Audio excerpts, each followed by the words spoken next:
which I just mentioned, that if a dog puts his mouth in a utensil, then it must be thoroughly washed and even washed with mud.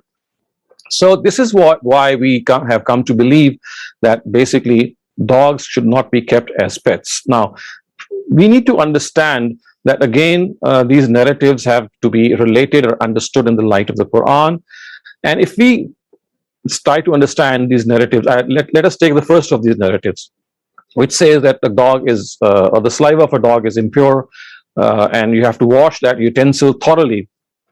Now, if you take a look at some of the verses of the Quran, in particular the verse that I'm just displaying before you, this is the 4th verse of the 5th surah, Surah Maida. You'll find out that there is an absolute opposite thing which is being mentioned by the Quran, especially in the case of dogs which are used for hunting, or any other animal which is being used for hunting, because it is said that if they go and such that they are being released by you saying Bismillah, Allahu Akbar, and if that dog goes, or any animal which is meant for hunting goes and catches the prey and cuts it open, and as long as it does not eat that prey for himself and keeps it preserved for the master or his master, then that is absolutely fine. And you can see from the Quranic verse that this is actually called, that this is a knowledge which God has given mankind, and the word used is mukallibin. Now you'll find out that the Arabic word kalb is actually derived from this word from here, which means that you are training animals for hunting. So with this background, let us just read this verse first. It says, "Yas'alunaka maza uhilla lahum qul uhilla lakum at-tayyibat وما علمتم من الجوارح مكلبين تعلمونهن مما علمكم الله فكلوا مما أمسكنا عليكم." They ask you what is lawful for them. Say, all pure things are lawful to you, as well as the hunting animals you have taught to hunt, training them from the knowledge God has taught you. Now, this is one thing that, is in direct contradiction. We find a hadith telling us that if a dog puts its mouth in a utensil and eats from it or drinks from it, then that utensil becomes impure unless you thoroughly wash it and even scrub it by mud. So this is what the hadith says.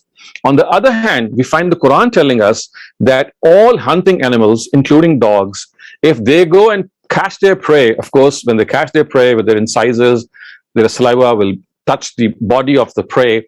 The Quran tells us that it is absolutely halal as long as you have said Bismillah, Allahu Akbar, which is the standard takbir for slaughtering an animal. If you've pronounced it and then let loose your dog, and if he catches the prey, then that is absolutely halal.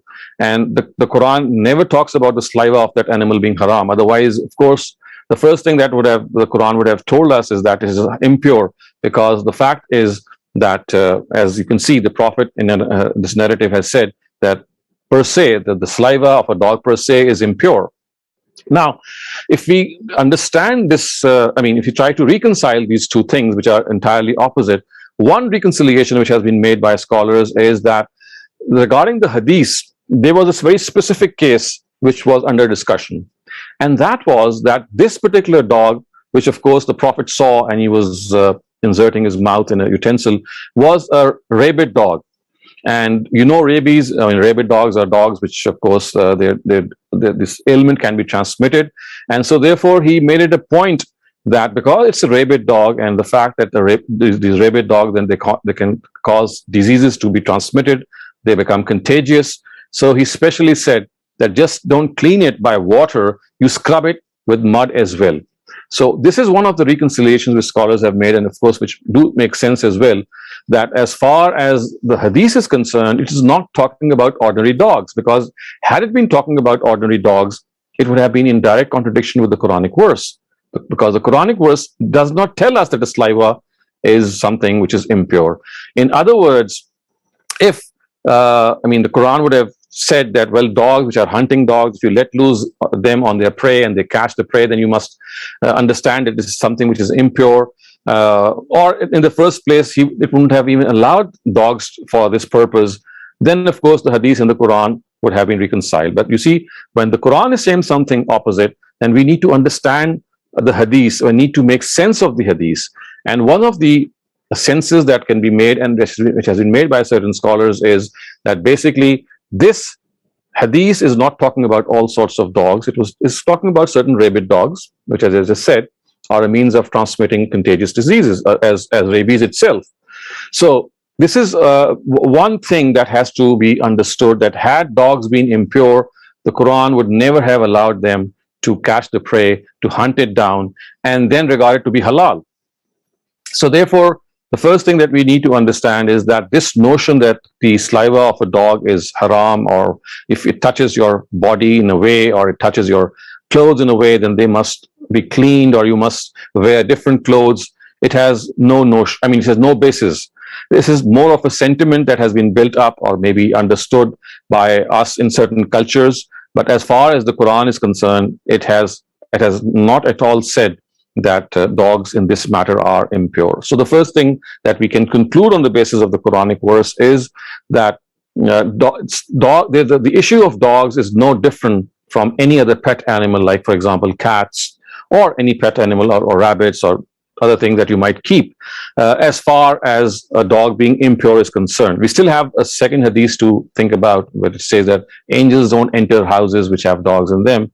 That we're going to discuss. But the first thing that we need to understand is that had this been the case, that a utensil would become impure because of a dog, I mean, contaminating it with his saliva, then the Quran would never have allowed hunting dogs to hunt prey in this manner. I mean, the saliva of a trained dog and a saliva of a non-trained dog and an untrained dog, they're not different, because saliva is a biological thing.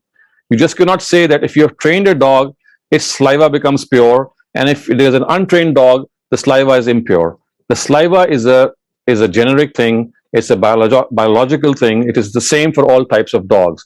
So if for a hunting dog, that saliva is absolutely fine, why is it that salivas of any other dog would be not fine? Because, as I said, saliva is something, I mean, you don't change the saliva of a dog which you train. The saliva is still the same. We should move on to the next question. We are running out of time. RA, please go ahead and make your question short.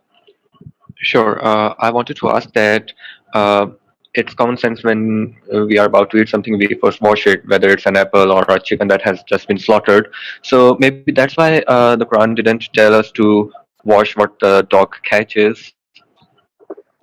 You see, what happens is that it's not that it's the physical aspect of the saliva which is being said that it is impure.